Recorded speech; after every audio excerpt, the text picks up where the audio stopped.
Šiaip sunkiausias turbūt yra tas pirmas kartas.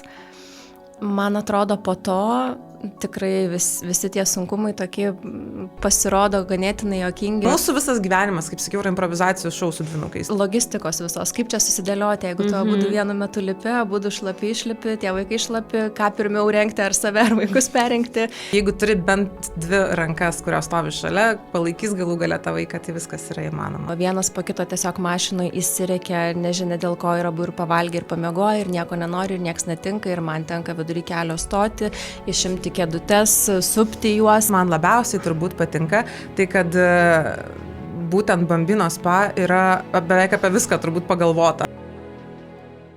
Sveiki visi, sveikiname su jumis iš Bambino spa studijos ir šiandien turėsime labai linksmą temą, labai smagiai pasišnekėsime ir griausime mitus, ar iš tikrųjų yra sunku su kūdikiu išsiruošti į baseiną ar kitas veiklas. Ir šiandien svečiuose pas mus dvi nuostabios mamos, tai Simona, sveika Simona, ir Inga. Sveiki. Labą dieną, ir mes šnekėsime apie tai, ar sunku išsiruošti su kūdikiu į baseiną. Dažnai mamos ar tėveliai, šeimos atsisako užsiėmimų su vaikais iš baimės, kad nesugebės susiruošti, nesusitvarkys baseinę, nemokės tenais elgtis. Tai šiandien mes šnekinam Simoną ir Ingą, kurios yra dvynukų mamos, kurios sugeba ateiti ir būti su dviem vaikais. Tai tikimės padrąsinimo ir smagių istorijų, kaip vis tik yra įmanoma susiruošti su vaikais į baseiną. Aš pati, kada laukiausi savo vaikų, galvodavau, kaip būtų fainai turėti dvynukus. Vienu metu viskas, pagimdėja, tauginai ir pasimiršta. Tačiau, kai matau, kaip ateina šeimos į Bambino spa su dvynukais ir koks ten vyksta žongliravimas, veiksmas, mano nuomonė pradėjo keistis. Tai, merginos, kaip gyvena dvynukų mamos? Inga, kaip jūsų kasdienybė? Iš tikrųjų, tai jinai labai keičiasi, jinai dinamiška yra. Ir ypatingai, jeigu žiūrėti nuo tos pačios pradžios, kai mes grįžom į namus iš ligoninės, mūsų dvynukai yra ankstukai, tai turėjom tikrai tų iššūkių visai nemažų. Bet, sakau, dinamika yra labai įvairi. Mes turėjom iššūkių dėl to, kad, pavyzdžiui, jie turėjo kažkokį tai tonusą, ar ne, reikėjo labai daug mankštinti juos. Tada šiek tiek vėliau pradėjo tas periodas, kai jau jie nori veiklos, nori dėmesio, tada nori vienas ant rankų ir kitas prašosi, sakau, turim visokių tų niuansų. O kažkaip, nežinau, kai klausia žmonės, kaip mums sekasi, tai mes sakom, kaip ir visiems turbūt, tėveliam naujiem iškeptiem, ar tu su vienu, ar tu su trim, gal su trim ir baisiau, nežinau. Esam turėję vieną kartą, esam turėję trinukus baseinę. Tai va čia buvo vienintelė šeima, bet buvo ir su trim. Čia kaip turbūt tie, kurie turi vieną vaiką, neįsivaizduoja, kaip reikia su dviem, taip mes su dviem, manau, neįsivaizduoja. Ką reiškia būti su vienu, ar ne? Arba su trim, taip. Taip, tiek Simonos, tiek Ingos vaikučiai yra gan panašaus amžiaus, Simonos metai 3 mėnesiai, jūs tuoj švęsite metukus savo, ne? Na, kaip Simona jūsų kasdienybė? Chaotiška, tikrai, kaip ir minėjo Inga, tokia dinamiška, kai yra 2 vaikai, tai yra 2 charakteriai, 2 Jie skirtingi? Taip. Skirtingi poreikiai, ypatingai dabar, kai jau jie pradėjo vaikščioti, tai faktas, kad vienas vieną pusę, kitas į kitą bėga. Vieną pagauti yra. Taip, tai šitoj vietoj labai džiaugiuosi ir visų laurų neprisiėmu savo, nes tikrai beprotiškai įsijungęs į tėvystę yra vyras, tai tiek namuose, tiek kartu ir į baseiną važiuoja mes kartu. Kaip vienai sektųsi, nežinau.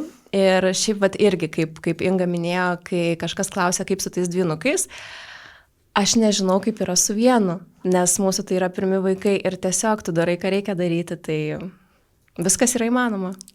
Super. Dažnai mamos bijo būtent išsiruošimo iš namų. Ar užsirašius į baseiną, mes šnekam daugiau apie baseiną, kadangi tai yra dar toks, sakykime, ekstremalesnis tas įsiruošimas, ar ne, bet tai pritaikoma kaip ir bet kokiam išėjimui kažkur iš namų su vaikais.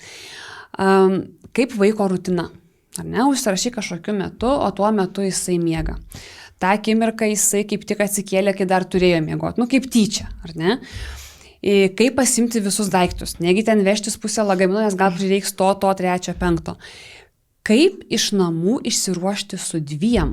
Man jau atrodo iššūkis, kaip juos 2 iki mašinos nusinešti. Po vieną. Teisingas sprendimas, paprastas, po vieną. Jeigu tenka ruoštis vienam, tai vieną kartą vieną imi pirmiau, prausirengi, kažkur padedi tada saugiai, ar tai į lovytę, ar tai į manežiuką, nes dabar jau kai vaikštai, aišku, nepaliksi vieno kažkur atskirai, tada imi antrą ir tiesiog kitą dieną galbūt kitas pirmesnis jau, kad neliktų nuskriaustas kažkuris. Ir tiek, o dėl tų miegų, tai pas mus visos veiklos yra planuojamos tik tai ryte su vaikučiais. Ne kartą tikrai per neapsižiūrėjimą esu ir užsirašius ir į baseiną, ir į kitokias veiklas per pietus, ar tokiu metu, kada dar turi miegoti pietų miego ir tekdavo viską atšaukti. Tiesiog susiplanuojam, taip žinom tą grafiką, kuriomis valandomis keliasi maždaug tą intervalą. O rutina vaikų vienoda? Abiejų vaikų jie kartu miega, kartu keliasi? Šiaip ganėtinai panaši, tikrai nėra labai kažkokių didelių skirtumų, kad būtų sunku susiderinti. Tai tiek žinom ryte tą intervalą, kada jie atsikelia, užsimetam keletą valandų tam susiruošimui ir tada nuo kokios 10-11 planuojamės veiklas, ar tai kažkokie lavinamieji būreliai, ar tai baseinas, sakykime, tai tiesiog tai ir padeda tas rutinos toks turėjimas. Kaip pas jūs? Ja, iš tikrųjų pritarsiu, kad rutina yra labai svarbi ir tiek visas miegas, vargšas tas vaikas, kuris nori ilgiau pamiegoti, nes jam negalima daugiau negu, tarkim, 15 minučių, mes jau pagal save žinom, pagal situaciją, nes tada išsiderina ritmas ir vienas jau nori antro miegelio, kitas dar nenori. Tai nuo pat pradžių šitas buvo labai griežtai, kaip sakiau, jau mamos instinktai visi sako vieną, bet tu supranti, kad reikia turėti ir poilsio laiko, nes kitu atveju niekaip nebus. Turbūt jo čia, nes ir su vienu vaiku ta rutinos svarba yra didelė, bet turbūt dar daugiau turi tėvai prabangos tą rutiną truputėlį paleisti, nes vienas tai prisiderinsi kažkaip, ar ne? Bet čia, kaip sakote, jeigu jau prasidės skirtingi miegai, tai tada... Taip, tai iš tikrųjų vien dėl to, kad turėti to laiko savo galų gale pirmais mėnesiais pamiegoti, ar ne, nes tai yra didžiausias trūkumas. Kiek vėliau, kai prasideda primaitinimas ir kiti dalykai, tai reikia ir paruošti maistą ir žodžiu, viskam reikia to laiko, o tiem vaikam dėmesio taip pat reikia, o visą dieną, kadangi vyras dirba nuo 8 iki 5, tai yra ką veikti. Aišku, jau laukiam tėčio grįžtant iš darbo kaip išganimo, nes pagalba visada ir mamai atsipūsti ir visko, bet, sakau, yra ta rutina. O jeigu kalbėti, kad dėl pataikymo į kažkokį tai laiką, kaip jūs sakėt, ryte, tai pas mus šitas neveikia, nes jeigu darbo dienomis mes eidavom, dėl vyro darbo valandų, mes turėdavom eiti vakare. Tai mes taikydavom... Tai būtume dviese, ta prasme, ar ne? Jo, mes irgi visada einam dviese, jeigu vyras negali, tai yra ir draugė, jūs kartu su manim ir sesė. Pagalba, bet kokia. Jo, visada, nes tiesiog neįmanoma turbūt to sulaviruoti vienam su dvinukais, bet jeigu turit bent 2 rankas, kurios stovi šalia, palaikys galų gale tą vaiką, tai viskas yra įmanoma. O dėl tų intervalų, tai labai buvo pačioj pradžioj sunku, nes mes 4 mėnesių pirmą kartą išsiruošėm baseiną, kadangi 2 mėnesių ankstukai, tai galima sakyti, yra 2 mėnesių vaikai, jo kūdikiai. Tai buvo sunkiausia tai, kad mes neturėjom arba nežinojom, aš neatsimenu, kaip ten buvo, bet mes, kad vienas po kito jie ėjo į baseiną. Tai reiškia, mes vieną vaiką... Su vienu laukėt, vienas plukdosi, tada apsikeičia. Taip, ir su viena specialiste visas veiksmas vyksta. Ir atsimenu, kad buvo sunkiausia tai, nes jų labai buvo trumpi intervalai būdravimo. Ir ta valanda, tai jeigu skaičiuoti atvažiavimą, pavalgymas, taip, dar pavalgymas, pamaitinimas, po miego prieš miegą, nes dažnas tas valgymas, tai turėjom ir pieno nešėmės į baseiną ir maitinom ir ko tik nedarėm. Tai žodžiu, sakau, bet šiaip vis laikas stengiamės taikyti į tą būdravimo laiką, tik tais ne visada pavyksta. Taip, tai čia ką girdžiu, iš tikrųjų gal toksai kaip ir tipsas, ar ne, visom šeimom, kadangi sakau, tokia kaip ir su dvinukais viskas ekstremaliau, tai yra rutina. Tai yra vis dėlto norint būti pačiai labiau užtikrinta ir kad nebūtų didelių staigmenų iš vaiko nelaikų užmigimo, kažkokio ar nelaikų pribūdimo, į tiesiog tą nuolatinę rutiną ir tada galima lengviau kažkiek planuoti, ar ne? Taip, ir tie vaikai tada būna pailsėję, jie žino, kada jam reikia miegoti, jie turi tą jausmą, kada keltis. Taip. Ir kažkaip neišsibalansuoja tas dienos ritmas ir patys tie vaikai ramesni ir linksmesni. Ir tavam lengviau. Būtent, taip.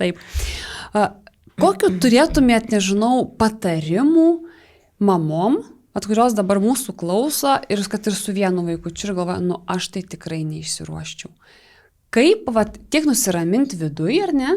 Gerai, bus kaip bus. Kas įvyks blogiausia, ar ne? Mes su vyru turėjom šitą pokalbį prieš pirmą vizitą, nes sėdėjau ir analizavau, čia mums reikia pasimti kažkokias tai šlepetes, ar čia kaip čia bus, čia ką reikia pasimti vaikam, prisidėjom. Kažkaip prisikrovėm visą tašę visokio gėrio, žodžiu, ko tik tai ten gali prireikti visiems gyvenimo atvejam. Ir kai atvykom į baseiną, supratom, kad nėra čia taip ir baisu.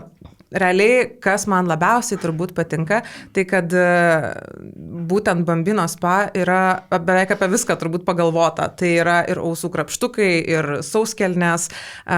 Man reikia nepamiršti vaikų, iš esmės. Ir tiek. Tai yra labai didelis palengvinimas, ar tai būtų su vienu ar su dviem vaikais. Nes tikrai reikia, ir užkandžių pagalvoti, kažkokiu pasimti, jeigu tu ilgesniam laikui išeini. Tai, kad yra kažkas padėta tau po ranka, yra labai didelis pagelbėjimas. Tai tą reikėtų, užtenka sauskelnių ir kadangi maži vaikai atsarginių rūbų visada įsidėti. Taip. Tai va, čia tokie. Tai tas ir gimė iš tikrųjų iš to, kad aš pati, nes ir buvo visai maža dukra, kada gimė Bambino spa idėja ir būtent irgi iš patirčių ėjimo į kitur, kiek tas kainuoja, nes tarkim ten mes kai prasidėjo, irgi tas visas gimė ir idėja, lankėm kitą baseiną, dar kažkiek kol pasistatėm savo ir kada reikėjo turėti savo plaukimo sauskelnes atsinešti ir aš beregistruojant, nes aš net nežinau, kur tokias gauti, besiregistruojant telefonu sakau, kur jas būtų galime gauti, tai manau, kad yra vaistinėse, paieškokit. Man dabar dar kažkur per vaistinės ieškoti, liekti. Tai čia viena ir iš tų buvo, kad bent jau tą, ką mes galime palengvinti, kad bent nes tikrai kitiem galvoti, kur čia pirkti, nesusidūrė. Taip, šiaip atsakant į tą klausimą prieš tai buvusi, tai šiaip sunkiausias turbūt yra tas pirmas kartas. Man atrodo, po to tikrai visi tie sunkumai tokie pasirodo ganėtinai juokingi ir paprasti. Aš kaip sakau, viską galima nusipirkti. Pritariu Ingai, svarbiausia nepamiršti vaikų šiuo atveju. Ir taip, sakykime, ten pienuko, mišinuko, vystiklų, bet ir jų galima nusipirkti. Tai persirengimų rūbelių, bet sakau, iš bėdos bet ką galima nusipirkti. Tai vienintelis dalykas, kas tikrai ganėtinai aktualu kažkur išeinant, tai aš apsvarstau, kur reikės ir kaip pakeisti sauskelnes, kad ar bus patogu, ar bus galimybė, bet yra tekę ir... O kaip pagal jūsų patirtis, tarkim, kiek yra plamai, bendraja prasme šnekant, draugiška aplinka šeimoms, tarkim, atbūna sunkumų, kur tikrai nėra kur pakeičia. Aš neku bendrai, nežinau, prekybos centrai, poliklinikos, tokios vaikų ugdymo įstaigos. Mes gal, kas liečia tas traukos centrus, sakykime, tai ir prekybos centrai, kažkokios parduotuvės, tai ten problemų kažkaip neturėdavom. Problema galbūt buvo nebent tai, kad vežimas nelabai telpa, arba vietos mažoka su tuo didesniu vežimu ir su dviem vaikučiais. Yra viena vystymo lenta, ten, tarkim, bet kažkaip mūsų visas gyvenimas, kaip sakiau, yra improvizacijos šou su dvynukais. Tai kažkaip suimprovizuoji, sugalvoji, randi tuos vienus vystymo kambarius patrauklesnius, kur yra erdvesni, žinai, kad ten yra patogiau, kiti yra mažesni. Galbūt yra sudėtingiau, kai tu tiesiog išeini kažkur į miestą, ar ne, ir tau reikia tada jau pagalvoti, parke, kažkur tiesiog. Jeigu tai yra vasara, tai kaip ir maža bėda. Jeigu tai yra žiema, kai yra šalta, tai jau tampa kažkokiu tai iššūkiu. Bet, kadangi mes didmiesčių gyventojas, tai randasi čia kažkur yra ten tų aplinkui dažniausiai taškų, kur galėsi ir kad ir su to vežimu nueiti ir tikrai žinai, kad rasi. Galų gale ir kavinėse atsiranda. Mes patys pastebėjom, su vežimu nes nesistumsi, bet vieną po kito vaiko vieną tikrai gali nusinešti. Pagalvota darosi dažniau. Tai labai smagu, kad va, tai įeina tas toksai viskas lengvėja. Iš to, ką aš nekėjot apie įsiruošimą iš namų, aš girdžiu, kad tai yra daugiau baimė nežinomybės. Taip. To pirmo karto, kad realiai tai visas paskui procesas nėra jau ten tiek sudėtingas, viskas padaroma. Vėlgi, jeigu į kažkokią vaikų ugdymo vietą, tai yra ir tam dirba tokie specialistai, kurie žino, kad ateina mamos su kūdikiais, jie padės, jie supras, jie empatiškai pažiūrės, jeigu ten ir vaikas ar verkia, ar negaliu nuraminti, nes tai jie yra viskas apie tai, ar ne? Taip. Ir tiesiog nebijoti. Išdrįsti va tą kartą pabandyti ir paskui paaiškėja, kad viskas yra paprasčiau negu atrodo, kol nedarai. Ar turite kokiu nors istorijų iš tų išsiruošimų, iškeliavimų iki baseino? Ar buvo, pavyzdžiui, kad nepasiekė kada nors? Teko apsisukti ir grįžti, ar nežinau, kas nors? Šiaip tokių, kad apsisukti, važiuoti atgal namo, tai netekę taip. Bet yra visokių tų istorijų, aišku, kada man vienai su jais važiuojant kažkur, sakykime, vienas po kito tiesiog mašinai įsirėkia, nežinia dėl ko ir abu ir pavalgė, ir pamiegoja, ir nieko nenori, ir nieks netinka, ir man tenka vidury kelio stoti, išimti kėdutes, supti juos degaliniai sustojus, taip. Tai tokių dalykų yra buvę, ačiū Dievui, nedaug kartų. Ir važiuojant į baseiną neteko apsisukti, nes visada važiuojam kartu su vyru, tai jau kažkaip mes išlaviruojam. Taip, tai visko yra buvę, bet aš kaip sakau, mūsų vaikai tai labai auksiniai palyginus, tai nėra ko skūstis ir nėra daug tokių kuriozinių situacijų buvę. Na, aš tai iš savo patirties papasakosiu tokią pusiau kuriozinę gal čia situaciją. Žodžiu, situacija, kad mūsų vizitas yra po darbo valandų, vyras, aš viena išsiruošiu su vaikais, važiuoju į baseiną, jis turi važiuoti tiesiai iš darbo ir mes turim susitikti prie baseino. Aš jau su vaikais sėdu į automobilį, skambina man vyras ir sako, žinok, kamštis. Ir man iš karto tokia kalkuliacija galvoju, kaip čia dabar viskas bus, jeigu jis įvėluos. Gerai, galvoju, bus administratorė, bus kažkas, vis tiek pasiprašysiu pagalbos, čia viskas tvarkoja, dar skambinti sesiai. O vienu metu turėjo plaukti vaikučiai? Viens po kito. Ir jie dar buvo visai mažuličiai, tose kėdutėse, kur su nešiokliai yra. Ir galvoju, tai viskas tvarkoja, nusinešiu aš tos vaikus viena, čia nėra bėdos, o jis per tą laiką atvažiuos. Dar paskambinau sesiai, ten artimiesiam, kas netoliese gyvena, niekas, jeigu ką, būkit pasiruošę. Bet niekas, žodžiu, negali, nieko nėra, tai aišku, man viduj panika, bet laikausi. Ir tada vyras skambina, žinok, kamštis, sako, tik didėja. Aš sako, stoviu, nežinau, kada atvažiuosiu, jau man tada širdis daužosi, bet ką, kažkaip su ta panika susitvarkiau. Tai vienas vaikas plaukė baseinė, kitas ant rankų. Tada jau kitą jau matau, kad baiginėjasi, kitą jau ruošiu į tą vandenį. Kažkaip mes ten apsimainėm su ta kineziterapeute, kad vieną paima, kitą aš pasiimu. Tada suruošiau, jisai kitas jau miego nori. Žodžiu, pyksta, nervuojasi. Tai ką, tą kėdutę pasidėjau prie kojos. Paskui jau, kai antrą išsėmiau iš vandens, kad tas nepyktų, su koja supu vieną kėdutę, su rankom rengiu kitą vaiką ir kaip tik jau vaikai aprengti, viskas jau praktiškai suruošta ir galvoju, kaip dabar aš eisiu tą mašiną, o visa suplaukus, karšta. Ir vyras eina pro duris ir sako, aš jau atvažiavau. Galvoju, Dieve mano. Tai iš tikrųjų buvo sudėtinga, bet nėra nieko neįmanoma. Viskas galų gale jautiesi ramiai, tai yra tų specialistų, ne visi visų metų dirba. Tikrai niekas nepaliks tavęs vienos su dviem klykiančiais vaikais ir nesakys, kad tavo vaikai turi tvarkykis. Toksai, paskui po truputį, kai tu dažniau eini, tu pradedi jausti tą tokį saugumą, pažįstami veidai, pažįstami žmonės. Tai... Ir palaikymas atsiranda ir tiesiog. Ja. Tai vėlgi tas, kad tiesiog tai yra baimė. O kaip buvo jausmas, tarkim gerai, sakot panika, ar ne, bet paskui kada jau tvarkėtės ir kada susitvarkėt ir kai tik tai vyras jau atėjo ten ant tos paskutinės finalinės akimirkos nunešt vaikų į mašiną. Kaip pačiai? Šiaip tai buvo didelis palengvėjimas, bet po to, kai važiavau namo, tai nosį buvau iškėlus.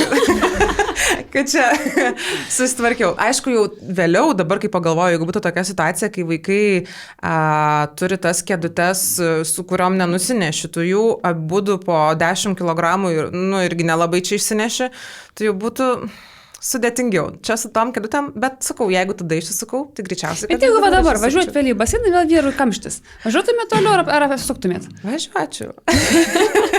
Turbūt atsidaryčiau, eičiau pro duris ir sakyčiau, administratoriai, man reikia pagalbos. Ir net nebejoju, kad jos gaučiau. Niekada nereikėjo. Aš net nebejoju. Tiesiog bet kur, jeigu paprašytumo pagalbos, manau, kad bet kas tikrai padėtų ir tas situacijas spręstų. Svarbiausia nebijot paprašyti, man atrodo, nes daugelis iš mūsų labai bijom, atrodo, kam čia užkrauti tas problemas.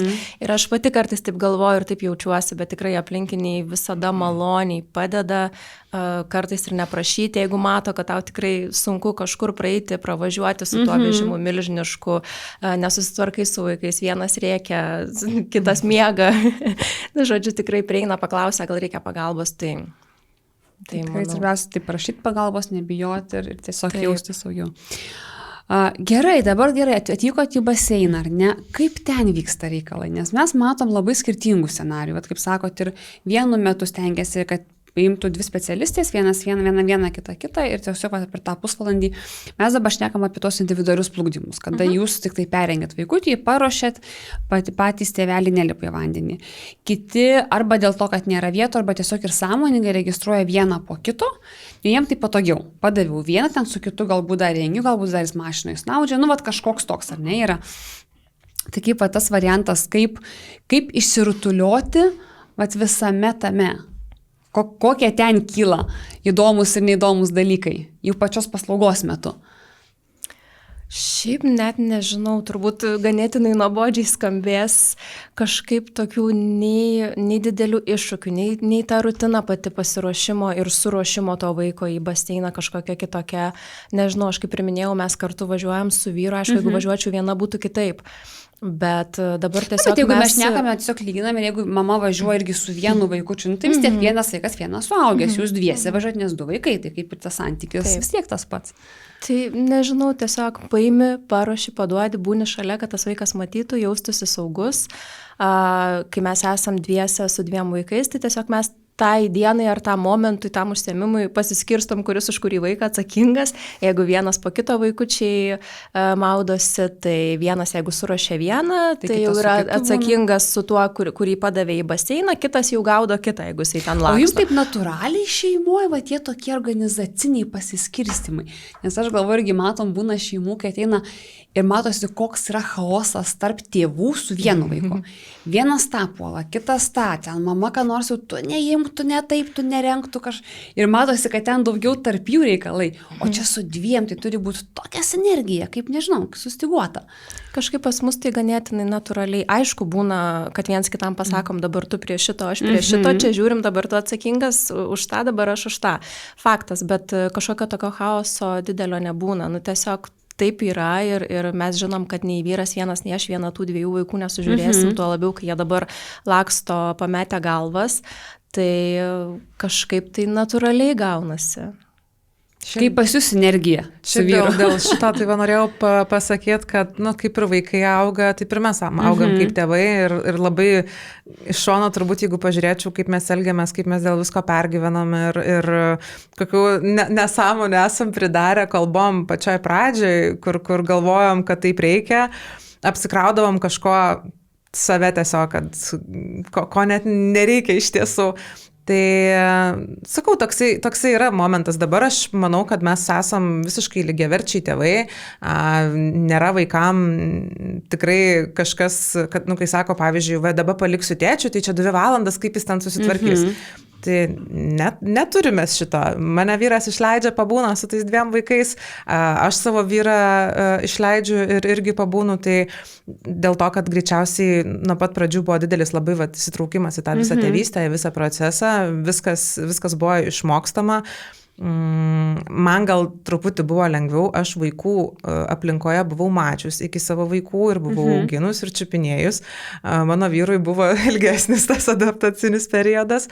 Bet sakau, yra viskas išmokstama, niekas negimė mokėdamas. Ir tas pats baseinas, ar ne, jeigu tu jį nueisi, kaip ir sakot, ir su vienu vaiku būna chaosas. Tai aš manau, kad dažniausiai būna chaosas pas tos, kurie arba pirmą kartą kartu atėjo, nes, antrą kartą gal dar kažką ten pasišlifuosi, trečią kartą jau tu žinosi, kad vienas daro vieną. Arba tiesiog irgi toksai, galbūt ir šeimoje tai pas juos yra chaosas. Gali būti. Galbūt ir šeimoje nėra pat pasidalinę.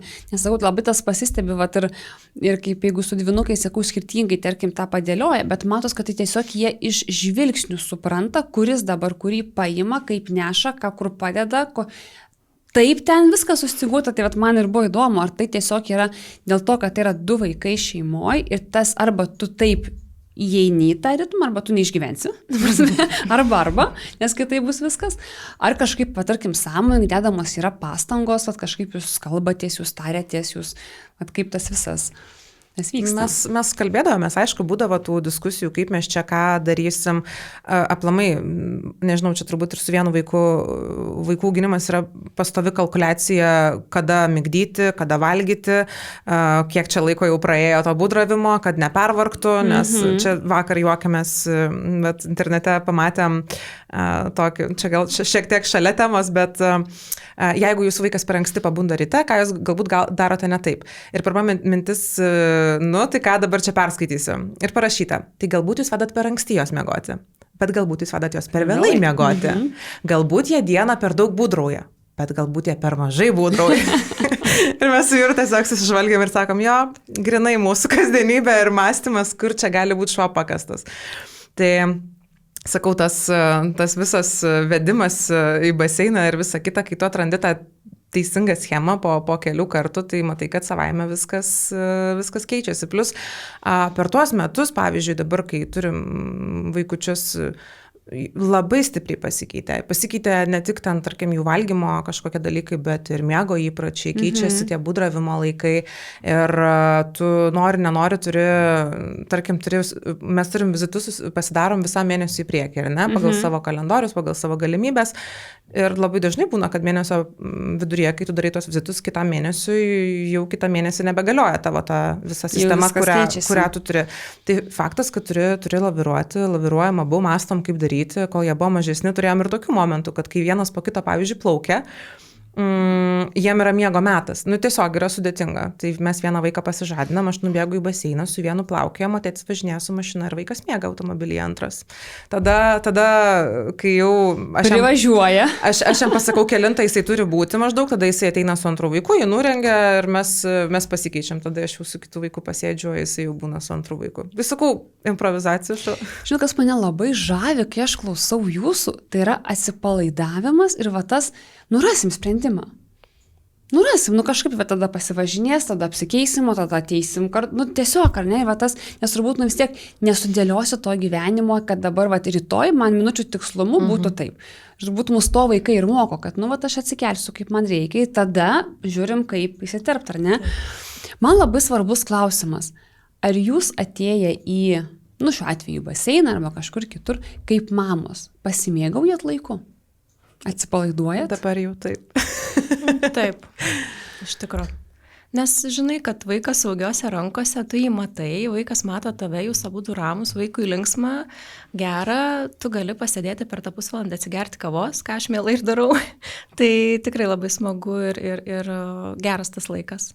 Nes aš kažkaip galvoju, kad turbūt čia ir yra ta didžioji paslaptis, turbūt tada ir tų vaikų laiko ta kokybė baseine ar užsiėmime nuo to priklauso, nes tikrai mes matom tėvelių, kurie atbūna tą užsiėmimą, kaip ir jisai praeina gerai, taip lyg žiūrint išoriškai, tą vaiką atėjo, suruošė, padavė, jis ten plaukė, bet jie po užsiėmimo, tai jie net iš savęs išėjo ir jie atrodo, kad jie net liko nežinau kokį darbą. Tai aš taip galvoju, turbūt jie tokioj vis dėlto buvo kaip ir vidiniai įtampoj, o kaip čia bus, o ką reikės dabar, o jeigu jisai, tai kiek ar ne tas atima tada ir energijos ten apie pasimėgavimą, net ne tiek vaiko, kiek tėvų. Būtent tėvai, jie išeina tiek pavargę, net matos to jie suplukę. Nors lyg ir, kai žiūrite, nebuvo kažkokių nesklandumų, viskas ėjosi kaip ir gerai, ar ne? Dar truputį pridėsiu, pačioj pradžioje mes gal irgi turėjom tokį šiokį tokį stresą ir tikrai būdavo, kad jau grįžti namo ir galvoju, viskas. Nes, tikrai tokio bet tai ir normalu to pačiu, ta prasme, nereikia to irgi, kad dabar jau, kad aš bloga mama, jeigu aš ten būdama kažkur, tai yra normalus etapas. Taip, mes dėl to iš tikrųjų dabar paskutinius mėnesius jau dėliojamės taip, kad jie būtinai plauktų abu kartu ir kad galėtumėm pasėdėti kavos, atsigerti ir pažiūrėti. Mes ir specialisčių atsiklausę esam, ar galim filmuoti, mes buvom atsinešę ir kamerą po vandeniu, juos filmavom, kaip jie nardo, tai žodžiu, pasilinksminam. Bet iš tikrųjų gal dėl ko sakau, kad dabar jau atsipalaiduojam, tai turėjom situaciją, kad vienas iš dvynių pradėjo pykti vandenyje ir realiai užtrukdavo iš pat pradžių, jisai pradėjo pabaigoje užsiėmimų pykti ir neišbūdavo iki galo, o paskui praktiškai jau lipęs į vandenį labai pyko. Tai mes pasitarėm su specialistam, kaip daryti, kadangi Augustas, jisai puikiai jautėsi vandenyje, jam nebuvo jokio streso, tai mes nusprendėm, kad su vienu vaiku einam, o kitas padaro pauzę porą savaičių. Taip, per traukėlę pasižiūrim, kaip pabandysim vėl nueiti kartu ir žiūrėsim, kaip seksis. Ir mums ta pertrauka pasiteisino. Jisai atėjo vaikas po tų 2 savaičių poilsio. Jam reikėjo poilsio. Jisai atėjo kaip šviežus, jam buvo smagu, jie kartu su broliu taškėsi, po truputį pradėjo vienas kitą atrasti tą vandenį, kad galima su juo žaisti. Ir dabar, sakau, visiškai neturim jokių problemų. Man dar kas nežinau, kaip kitiem yra, kurie neturėjo, tarkim, tam baseinė.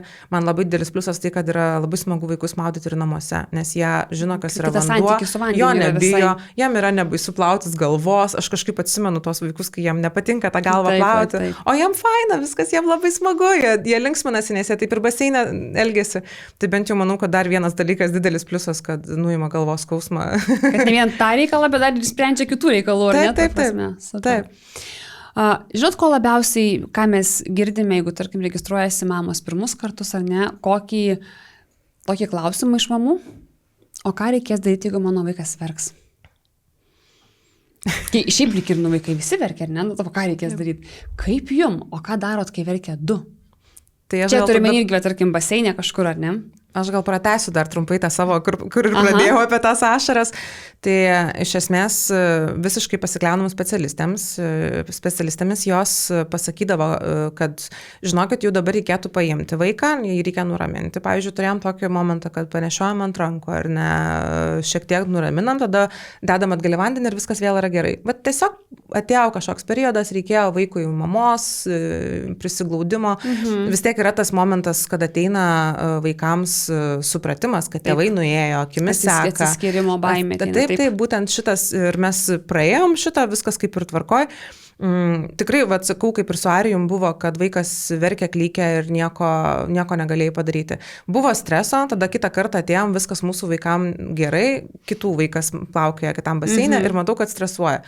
Ir tada kažkaip galvoju, tie vaikai tokie yra. Čia visi ateina į baseiną praktiškai su vaikais. Čia nėra žmonių, kuriem tu trukdysi. Tai nėra prekybos centras ar kažkas, kur yra žmonių be vaikų ir kurie nesupras ir į tave žiūrės kreivai. Ir tai iš esmės.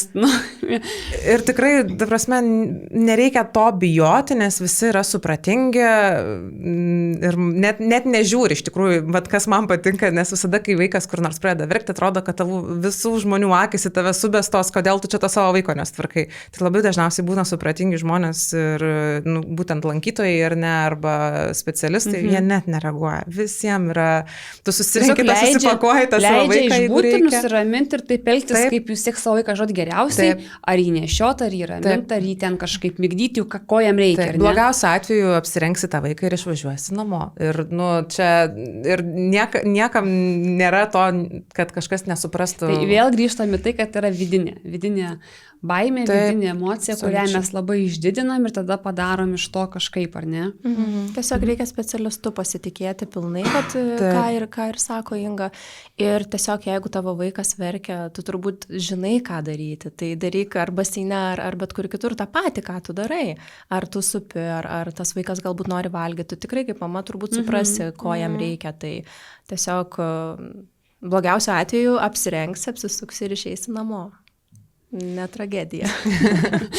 Taip, tai svarbu nepadaryti tos tragedijos savo viduje, ar ne? Ar turite kažkokių tai tipsų, mamom, kurios bijo. Neisiu. Kas jau liečia pačiam būti užsiėmime. Ką reikėtų, kaip išdrįst? Aš vieną gal dabar pagalvojau, kai kalbėjau su viena draugė, jinai sako, aš nenoriu, aš pati bijau vandens ir, pavyzdžiui, jinai nežinojo, kad jai nėra būtina lipti vandenį su vaiku. Čia gal šiek tiek informacijos trūkumas, tu kai įsivaizduoji, kad tau reikės susikurti kažkokio vaizdinio apie viską, tada jau jo bijoto. Pirmą išsiaiškinti, kas ten tiksliau yra, kokia bus seka, kas po. Tiesiog visą turėti tą ar ne. Galų gale pasiskambinti į administraciją, pasikalbėti, tikrai manau, kad papasakos, nes ir mes, jei gerai pamenu, klausiam kai kurių niuansų, ką atsinešti, ką turėti. Ir sakau, labai daug baimių iš to dingsta iš to, kai tu pradedi žinoti, nes nežinomybė yra didžiausia baimė. Ir čia turbūt toksai pagrindinis tipsas. Ta pat ir norėjau sakyti, kad tiesiog pasiskambinti, galų gale pasiklausti specialistų ir išnaikinti tas savo baimės, paklausti, ką turėti, kaip viskas vyksta, ką reikės daryti, jeigu taip, ką reikės daryti, jeigu kitaip kažkas. Taigi visi atsako į tos klausimus mielai, noriai ir nežinau, galbūt iš vakaro susikrauti tašę, sakykime, pasiruošti, kad tu dar ryte turėtum laiko apgalvoti, ko neįsidėjai, ko trūksta, kad viskas nevyktų paskutinę minutę. Tai man tas labai gelbsti, nes paskutinę minutę tai tikrai namuose būna chaosas ir lakstom be galvos ir tikrai pusę daiktų pamiršti ir paskui, aišku, gali būti nepatogu dėl to, tai tiesiog tam, kad būtų ramiau, kad aš tikrai viską turiu, nereikėtų dar papildomo streso. Taip, sekančiai dienai pradėti ruoštis iš vakaro, kad tu kitą dieną turėtum laiko apgalvoti, ko tu neįsidėjai, ko tau gali reikėti, o tam pirmam kartui tai tiesiog paimti ir pasiskambinti ir paklausti. Tas, kas neramina, kur galvoju, kad kaip aš ten pasielgsiu, kaip bus, jeigu tas, paklausti. Nes tų situacijų mes tikrai turim per dieną N ir jas visos, mes matom, kaip kartais kokio įtampai mamos, tai nori sakyti, nusiraminkit. Tikrai viskas bus gerai. Kas bus blogiausia, kaip sakot? Pradės verkt, išimsim, nuraminsim, išeisit namo. Tai yra blogiausias scenarijus, kas gali nutikti, ar ne? Tikrai. Dabar mes šnekėjome jau visai į pabaigą mūsų laikas ir šnekėjome apie individualius plukdymus, kuomet, kaip sakėte, labai gerai paminėjote, kad tėvai į vandenį nelipa. Tai yra pakankamai paprasta, jūs atvykote, yra gultukai, paruoštos, kaip sakėm, sauskelnės, rankšluosčiai priemonės, suruošėt, padavėt, po to arba rengėt atgal, arba dar dušenų vaikutį nuprausėt ir viskas. Atėjote tą laiką, kai jums dabar jau kaip ir grupinių užsiėmimų, ar ne tas laikas. Tai prieš tai truputėlį peršnekėjome, kur jau viskas truputėlį pasunkėja, nes reikia ir patiems tėvam persirengti, išlipat ir vaikas šlapės, ir pašlapės, ir taip toliau. Čia irgi yra jau kitas baimės lygis, kada dar labiau, ar ne? Ar ryšitės šitam žingsnį? Mes jau turim užsiregistravę tam vizitui, tiksi laikas, galvojam, kaip čia daryti. Šiaip dabar net besėdint pagalvojau, kad gal reikia kokią trečią žmogų pasimti. Bet, nežinau, tiesiog žiūrėsim, kaip čia seksis, kaip čia viskas bus. Patiem irgi baisu. Taigi atrodo labai paprasta tas vaikas vandenyje pas tą specialistą. Mes labai dažnai, kai pasėdim, pašnekam ir, pavyzdžiui, yra sakę, kad išgirsta tokių frazių, kad kad iš nieko neveikia tam vandenį, čia tas vaikiukas, čia plaukioja, čia judat. Iš tikrųjų, tai yra fizinis darbas ir ganėtinai sunkus ir tau yra atsakomybė už tą vaiką galų gale. Tai yra vanduo, tu turi prižiūrėti ir streso tikrai yra. Bet mes vien dėl to pasiryžom šitam, kad vasarą ar kelionių metu kažkur išvažiuosim su vaikais, kad mokėtumėm elgtis su jais vandenyje, kad žinotumėm, kaip tai nebūtų visiškai nauja, visiškai netikėta. Taip, galų gale yra tų vandens pramogų, mes patys mėgėjai jų, tai norisi nesėdėtose namuose, kažkur išvykti, o kaip ir sakiau, kad žinojimas priverčia būti drąsesniems. Tai mes jau nuėję į tą baseiną, bent jau vieną ar ne pamokėlę, jau žinosim, ko galim tikėtis. Tikrai taip. Ir jau vaikai lygiai taip pat irgi jau jie žinos, ko jie tikėtis būtent tėvų rankose.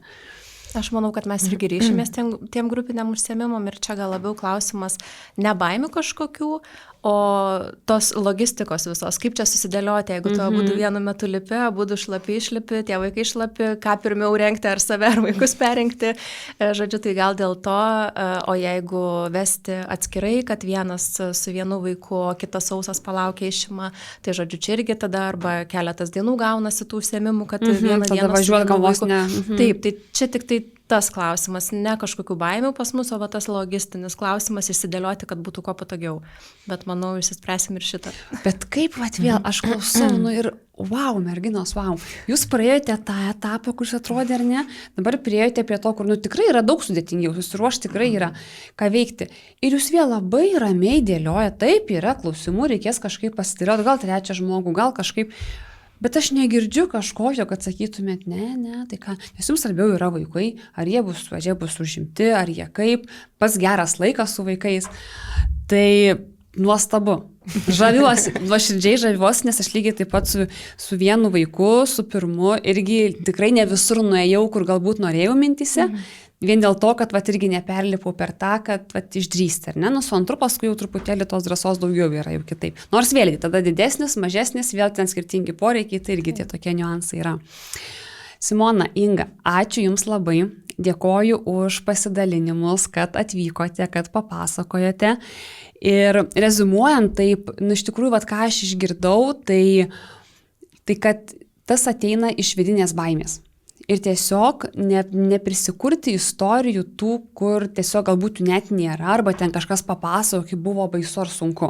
Tai galbūt tam žmogui taip atrodė, bet nereiškia, kad tai bus ir jūsų šeimai, jūsų vaikams, ar ne.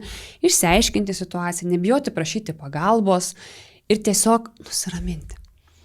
Tiesiog vis tiek kažkaip išsispręs, vis tiek kažkaip kažką susidėliosim, neliksite vidury gatvės su vaiku kažkur stovėti, aišku, kaip ir kas. Atsipalaiduoti šiek tiek kartais reikia.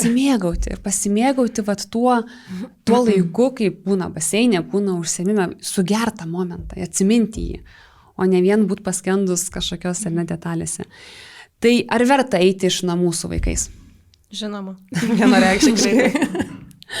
Dėkui Jums labai, dėkui Jums merginos, tikiuosi tie, kurie klausėte, Jums buvo naudinga, patiko, mamos, kurios turėjote abejonių, jas išsklaidėm, dabar žinosite, kaip pasiklaus, kaip nusiramint, kaip nebijot ir lauksime Jūsų Bambino Spa.